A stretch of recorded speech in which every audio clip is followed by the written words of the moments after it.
manager, jangan jurnal administrator, jangan reviewer, jangan penulis, jangan pembaca, pokoknya harus akun editor. Lah Kang Busro ini kayak nggak ngerti OJS aja asesornya. Kan kalau kita ngasih akun jurnal manager kan tinggal login as, udah bisa jadi editor. Pasti ada yang komentar gitu. Bapak Ibu, asesor itu nggak semuanya kayak Mas Arbain, Ketua Umum RJI yang bisa OJS segala rupa. Ada banyak asesor. Syarat asesor itu kan yang penting dia pengelola jurnal kan. Silahkan introspeksi diri di jurnalnya masing-masing. Adakah anggota editor di jurnal teman-teman yang nggak ngerti OJS? Ada, banyak. Dan yang kayak gitu yang daftar jadi asesor, ya sah kan, yang penting jadi editor jurnal. Nggak perlu mungkin jadi ngerti OJS banyak banget kayak Mas Arbain, Ketua Umum RJI. Kan nggak perlu spesifik itu. Tapi walaupun asesor yang bersumber dari para editor itu tidak ngerti OJS, ada persamaan persepsi. Di persamaan persepsi itu diberikan bagaimana caranya menilai. Ketika evaluasi persamaan persepsi itu diberikan, cara menilai itu menggunakan akun editor. Udah jangan nyusahin asesor yang model kayak gitu. Yang diajarinya kan akun editor. Jangan ngasih akun yang lain, maka dianggapnya oh nggak ada seperti pelatihan dulu. Ya udah nilainya jadi rendah-rendah. Yang saya takutkan nanti malah kayak gitu. Ketika pun dinilai, maka ini menjadi makanan empuk bagi Dex evaluator ketika akun editornya salah. Daripada merugikan jurnal, tolak aja jurnalnya, benerin lagi. Karena ini pengelola jurnalnya bisa jadi kurang membaca pedoman akreditasi. Jelas-jelas yang diminta akun editor. Yang dikasih jurnal manager atau jurnal administrator. Ya sudah, reject saja. Nah, itu kesalahan akun editor dan salah role. Ada sebuah jurnal. Ketika memberikan akun, diberikan di mana sih akun ini? Di Arjuna. Di Arjuna itu kita diminta mengisi akun editor itu, username dan passwordnya di Arjuna itu. Mungkin ketika mengisi Arjuna, akun itu masih bisa digunakan. Jurnalnya Mas Arbain misalnya. Mas Arbain sebagai editor in chief-nya. Rule-nya kebetulan sebagai editor. Mau reakreditasi atau mau akreditasi, isi di Arjuna. Usernya Arbain. Passwordnya 1234. Arbain kan 4 ya. 1234. Nah, di awal misi Arjuna masih bisa digunakan. Dalam perjalanannya, kan nggak langsung dinilai itu. Ada jeda waktu. Bisa jadi beberapa bulan, bisa jadi ada yang sampai 1 tahun loh, yang penilaian akreditasi itu.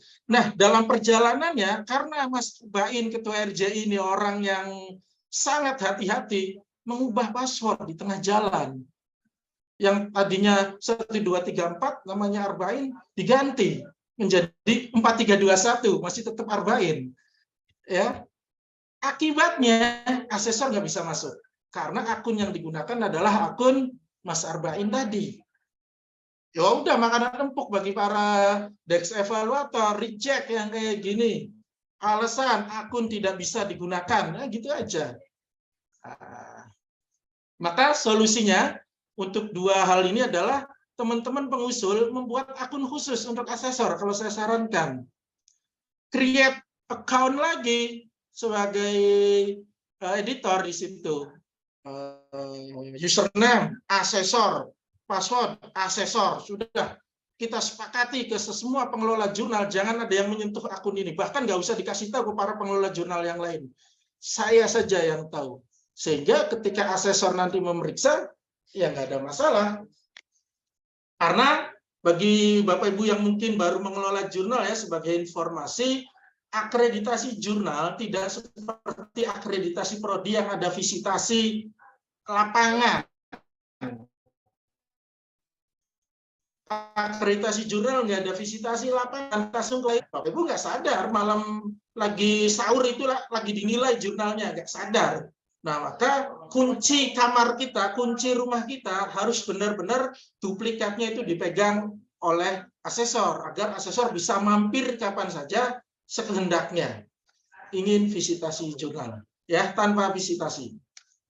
Terakhir yang biasanya ditolak juga adalah terkait dengan jumlah isu. Ini masih banyak yang nanya, bahkan sampai nggak sampai beberapa menit yang lalu sih, tadi pagi masih ada yang nanya, Mas Busro, saya mau akreditasi, jurnal saya jurnal baru. Bener kan yang saya input isunya, isu ini jumlah terbitan ya, jumlah isunya 4 terbitan. Oh tunggu dulu, saya tanya lagi, setahun terbit berapa kali? Setahun terbit 3 kali Mas Busro katanya. Oh berarti salah. Nah masih banyak para pengelola jurnal yang meyakini, yang mempercayai bahwa syarat akreditasi itu adalah 4 terbitan. Itu salah. Yang benar adalah syarat akreditasi adalah 2 tahun terakhir. Maka bagi pengelola jurnal yang akreditasinya baru, ya 2 tahun terakhir yang harus diinputkan di Arjunanya. Kalau setahun terbitnya 2 kali, ya benar 4 terbitan. Kalau setahunnya terbit 3 kali, ya berarti 6 terbitan. Setahun terbit 4 kali, 8 terbitan, begitu seterusnya. Masih banyak ya yang ditolak. Bahkan teman sendiri di kampus kita sendiri masih ada yang ternyata ada yang ditolak di bagian ini. Ya berarti ini masih menjadi ladang dakwah RJI, ini masih panjang ya, jangan merasa selesai. Jurnal terakreditasi di Indonesia udah banyak, masih banyak pengelola-pengelola baru ternyata. Itu juga merupakan ladang dakwah nih ya bagi RJI terkait dengan pengelolaan jurnal yang baik di sini.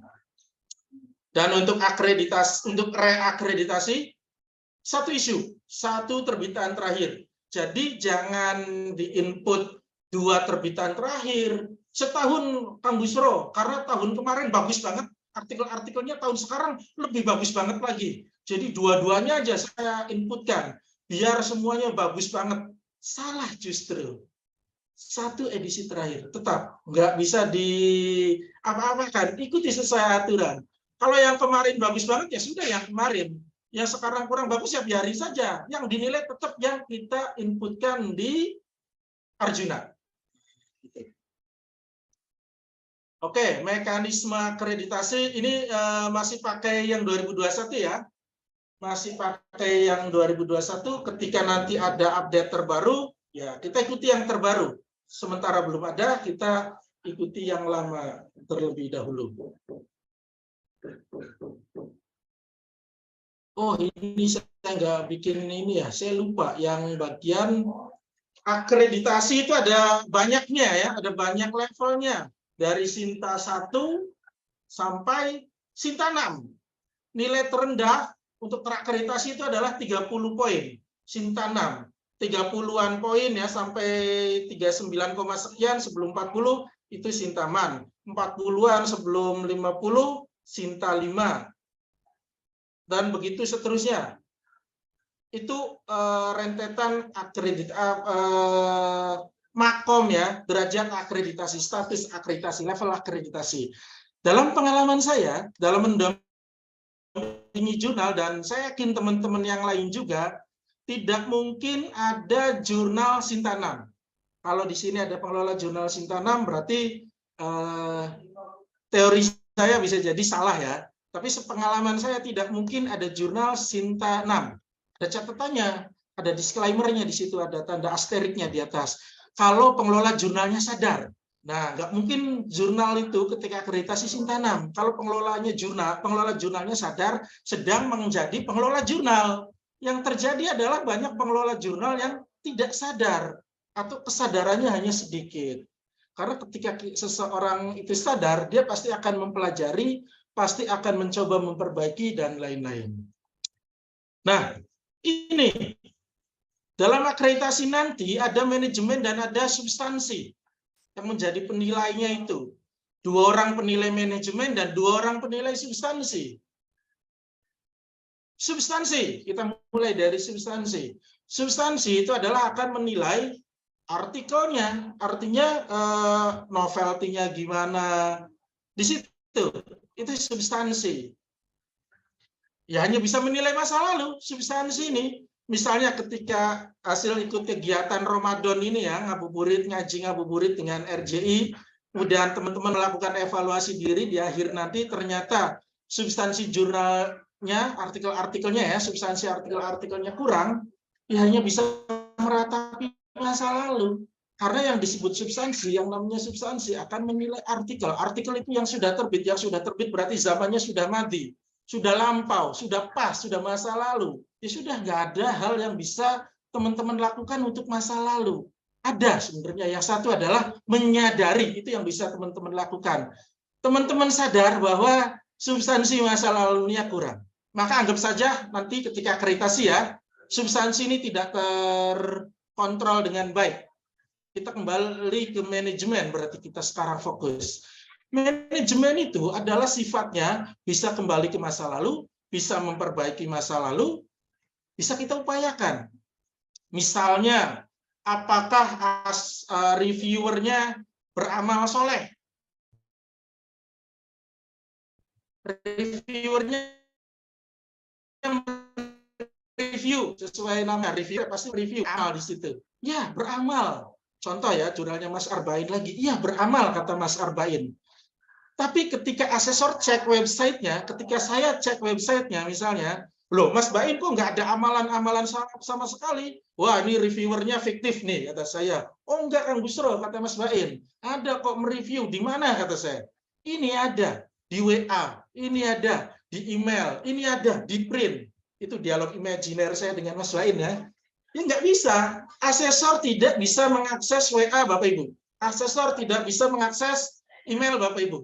Asesor tidak bisa mengakses kantor tempat kertas di print di atas meja redaktur jurnal Bapak Ibu itu. Nggak bisa akses itu semua.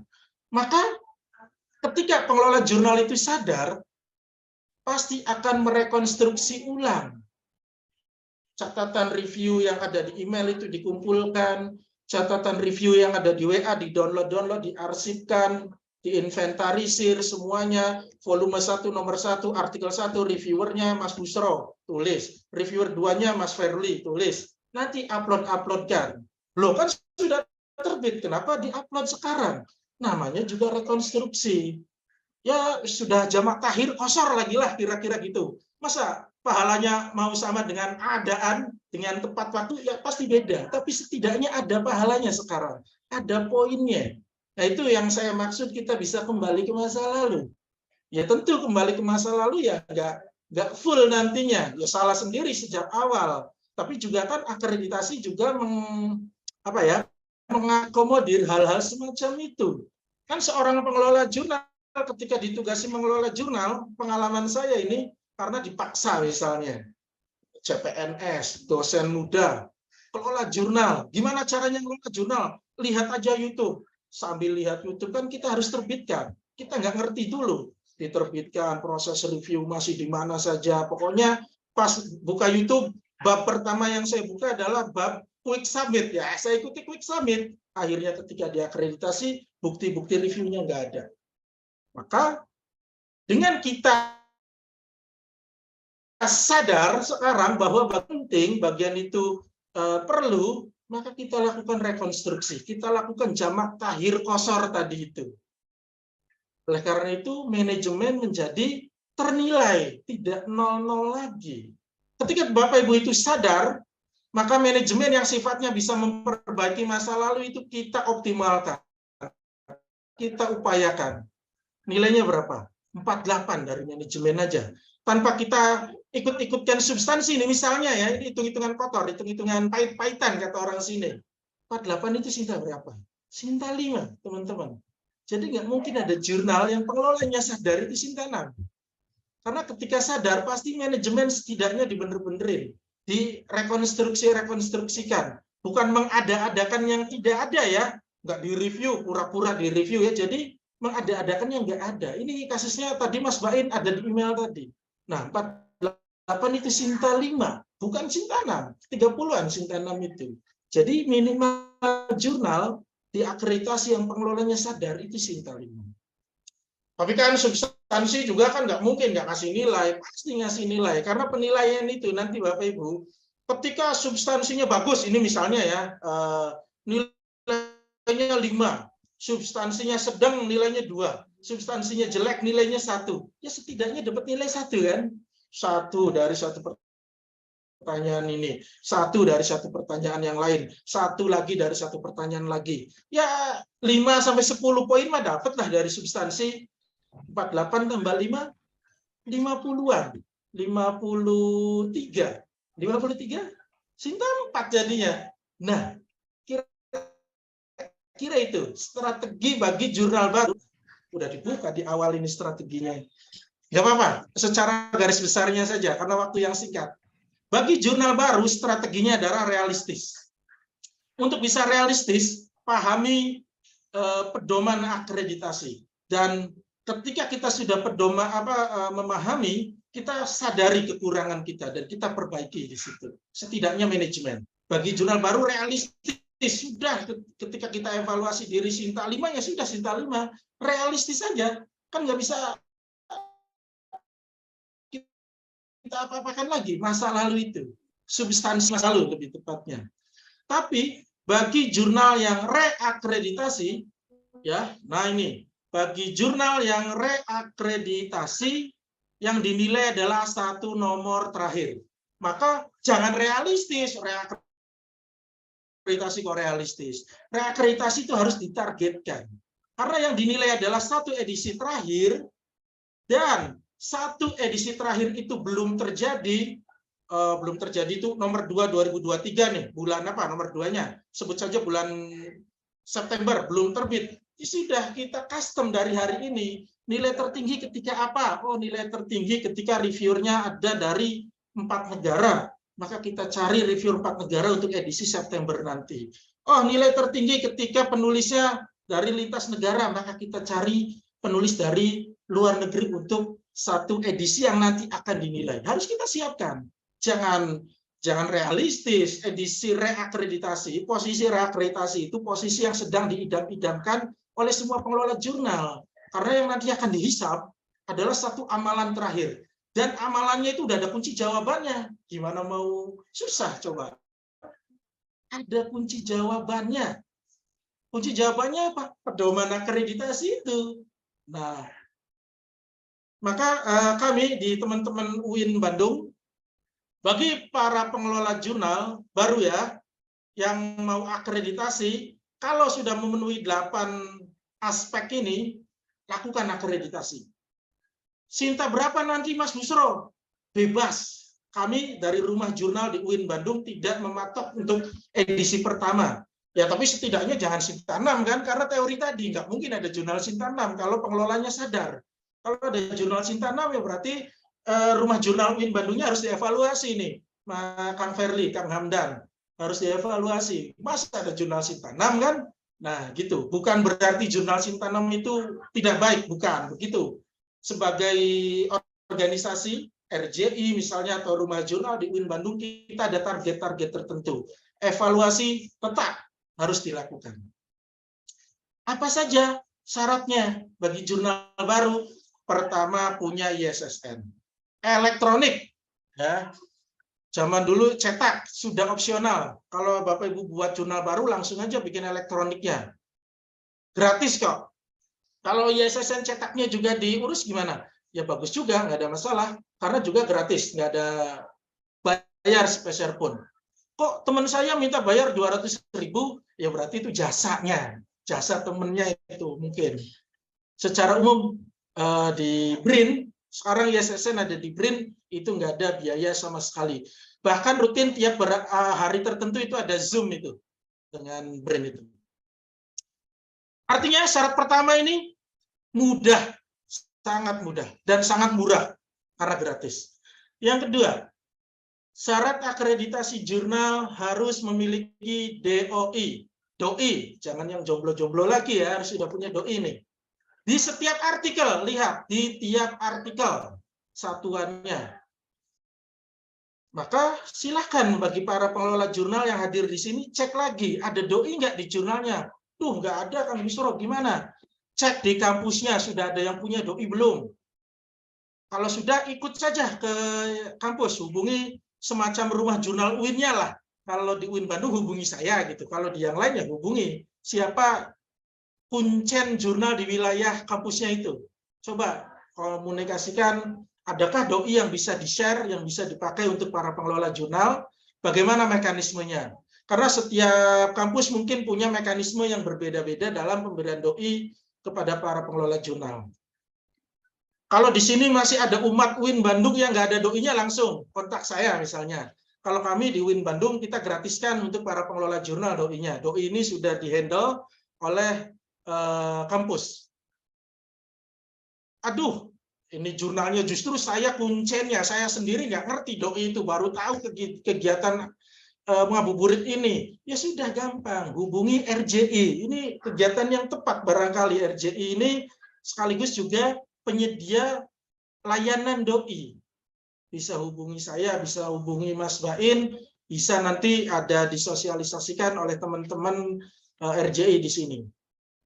Doi itu adalah identitas untuk setiap artikel. Sebenarnya kalau kita ngomongin bab doi, ini ada panjang lagi syarahnya ini.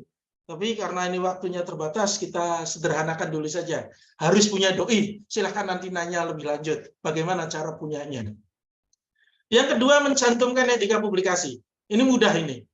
Cek lagi jurnalnya. Ada etika publikasi nggak? Etika publikasi itu etika-etika, aturan-aturan yang mengatur seluk-beluk publikasi di jurnalnya, apa tanggung jawab penulis, apa tanggung jawab editor, apa tanggung jawab reviewer. Itu diatur di situ bagaimana menghadapi kalau ada kasus plagiarisme. Aduh, ngarangnya pusing. Gampang. Jadi makmum dulu saja. Jurnalnya Mas Bain itu sudah Sinta 2. Coba jadi makmum jurnalnya Mas Bain. Karena Mas Bain jurnalnya bahasa Inggris, saya juga pengelola jurnal bahasa Inggris. Kira-kira kalau jadi makmum itu sudah sesuai lah. Sama-sama sholatnya, sholat bahasa Inggris ini. Sholat maghrib misalnya, sholat fardu. Kan kalau imamnya sholat sunnah, kita makmumnya sholat fardu kan nggak sah katanya. Nah, cari jurnal yang kita jadikan panutan. Jurnal di bidang ilmu pendidikan misalnya, cek jurnal panutan di ruang lingkupnya. Coba cek etika publikasi yang ada di sana. Amati, tiru, modifikasi. Sesuaikan beberapa bagian yang terkait dengan nama jurnal, publikasi, kemudian ada kebijakan khusus barangkali yang berbeda. Secara internasional, etika publikasi ini sebenarnya diatur di Committee of Publication Ethics di situ, COPE tulisannya. Itu biasanya jurnal-jurnal yang sudah mapan tadi yang dijadikan imam tadi juga mengadopsi ke sana. Ada juga yang WAME, ada juga yang dari LIPI. LIPI juga punya pedoman etika publikasi. Perka LIPI nomor sekian, saya lupa, itu juga bisa digunakan. Artinya nomor 3 ini syarat etika publikasi ini mudah. Tiru saja untuk yang sederhana ya, tapi jangan tiru semuanya tanpa adanya proses modifikasi. Yang keempat, jurnal ilmiah harus bersifat ilmiah. Ya iya, itu namanya juga jurnal ilmiah, ya harus ilmiah. Apa arti ilmiah? Setidaknya arti ilmiah ini kalau saya sarahkan ada 3 hal. Tafsirnya itu ya, rinciannya itu. Pertama yang disebut ilmiah itu adalah artikelnya, jurnalnya menerbitkan artikel-artikel hasil penelitian. Sudah biasa kayak gitu. Oke, berarti ya sudah memenuhi syarat. Yang kedua, arti ilmiah itu adalah tidak mengandung unsur plagiarisme.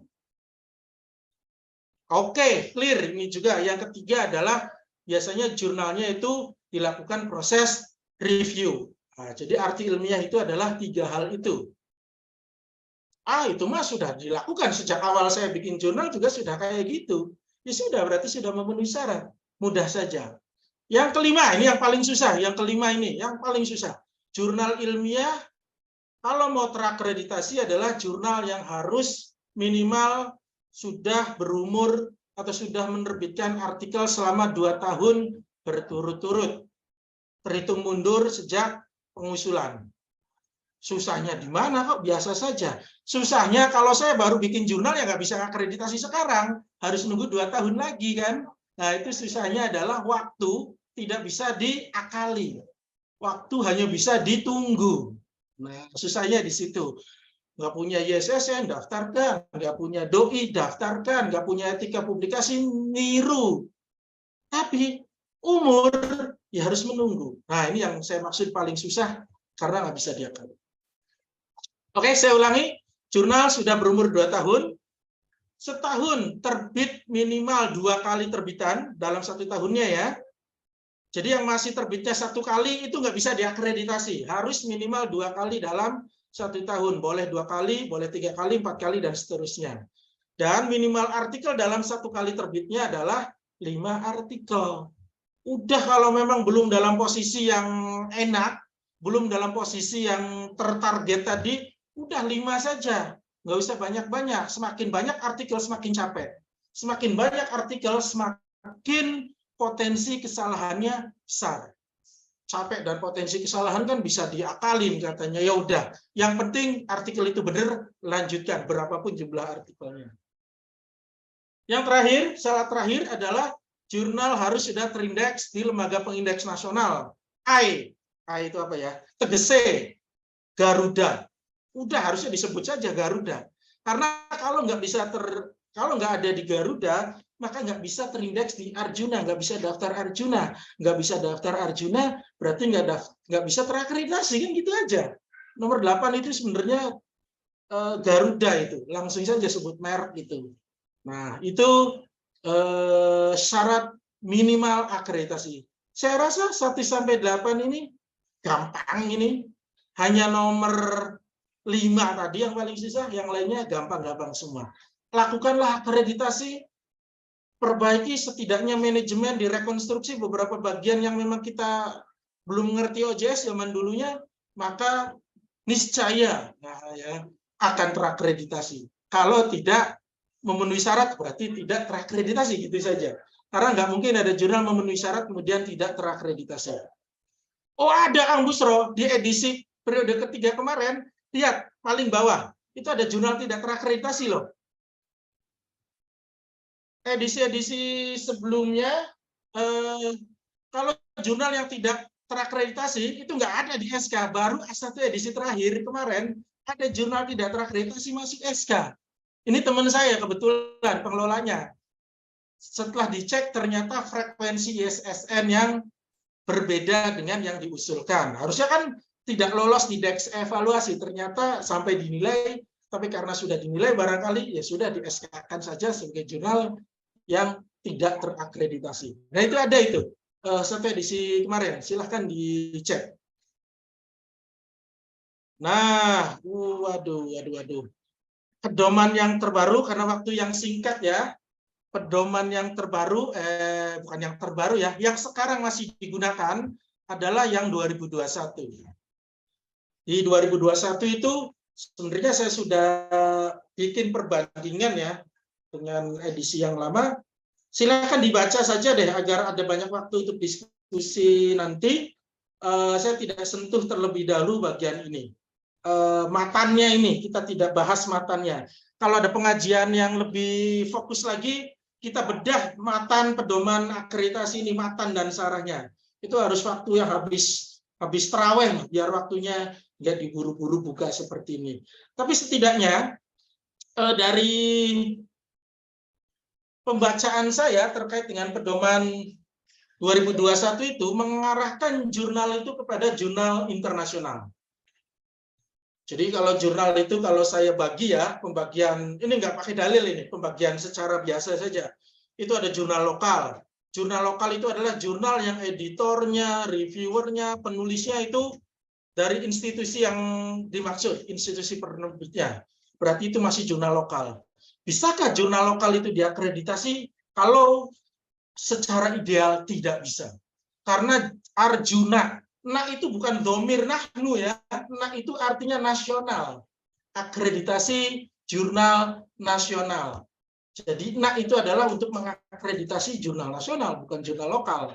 Kalau masih ada jurnal yang mungkin masih dalam kriteria lokal kemudian terakreditasi, yaitu mungkin pengetatan akreditasi di zaman-zaman ketika jurnal itu terakreditasi masih belum ke arah sana, masih ke kuantitas barangkali, belum sampai ke kualitas. Tapi sejak 2021, 2022, 2023 ini sudah mulai pengetatan di substansi itu sudah mulai berjalan. Jadi saya rasa silakan Bapak Ibu pengelola jurnal cek lagi jurnalnya, cek editornya. Kalau masih institusi lokal tempat penerbitnya berlangsung berarti itu susah untuk terakreditasi atau setidaknya nilainya kecil lah kalaupun nanti lolos tes evaluasi. Kan susah nyari editor luar institusi. Orang susah ketemu orang susah, itu ketemu solusi. Ini Zoom ini nih, aduh ini pakai webinar ya, jadi nggak kelihatan nama-namanya oleh peserta yang lain. Ini sebenarnya itu calon-calon editor loh, calon-calon asesor yang bisa Bapak Ibu ajak. Saya butuh Bapak, saya butuh Ibu, Ibu juga butuh saya, bisa jadi ya. Maka simbiosis di situ terjadi, mutualisme nasional. Dan yang paling menjadi perhatian besar adalah akreditasi sekarang, kita lihat nilai-nilai tertingginya itu mengarah kepada jurnal internasional. Ini yang saya screenshot 3 hal ini setidaknya. Bisa Bapak Ibu lihat pertanyaan terkait dengan reviewer Mitra Bestari. Ketika Mitra Bestarinya berkualifikasi internasional, 50%-nya lebih. Jadi 50% ini mensifati ya, manut kepada kualifikasi internasional ini, jumlah kualifikasinya setengahnya lebih nih. Kalau Mitra Bestarinya ada 10, 6 orang, kan 50% lebih kan berarti 6 orang kan. 6 orang punya kualifikasi internasional, maka masuk kategori ini. Kualifikasi internasional itu apa? Kalau dibahas di situ tafsirnya ya, syarahnya itu adalah Mitra Bestari yang memiliki jejak publikasi selama 3 tahun terakhir itu menulis di jurnal-jurnal internasional. Apakah harus Scopus? Tidak harus, tidak mesti. Jurnal yang memenuhi syarat jurnal internasional ya masuk kategori ini. Tapi ketika sudah Scopus, yaitu memudahkan barangkali penilai asesor dalam mengidentifikasi dia punya publikasi internasional atau enggak. Oke, saya ulangi. Ketika Mitra Bestarinya 50%-nya lebih punya publikasi internasional, dan masih ada wawatof di sini, masih ada dan ya kata hubungnya, artinya belum selesai, dan berasal dari 4 negara, maka pahalanya 6. Itu. Barang siapa jurnal yang reviewernya 4 negara dan setengahnya lebih punya kualifikasi internasional, niscaya dapat pahala 6, kira-kira gitulah. Nah, ini kan rasa dari kalimat di penilaian poin 6, poin 4, ini rasa internasional. Sementara poin 2 dan poin 1 ini rasa nasional. Itu pertama. Yang kedua, silahkan Bapak Ibu cek juga di pertanyaan terkait dengan aspirasi wawasan. Menanyakan terkait dengan distribusi asal penulisnya. Ketika distribusi asal penulisnya lebih dari 5 negara, berarti 6 negara ya, padahal sebut aja ya. 6 negara, kan nggak ada negara desimal ya. 5,5 gitu. Negara mana yang setengah negara? Ketika distribusi asal penulisnya 6 negara, pahalanya 8. Ketika 3 hingga 5 negara, pahalanya 6. Ketika penulisnya 2 negara, poinnya 3.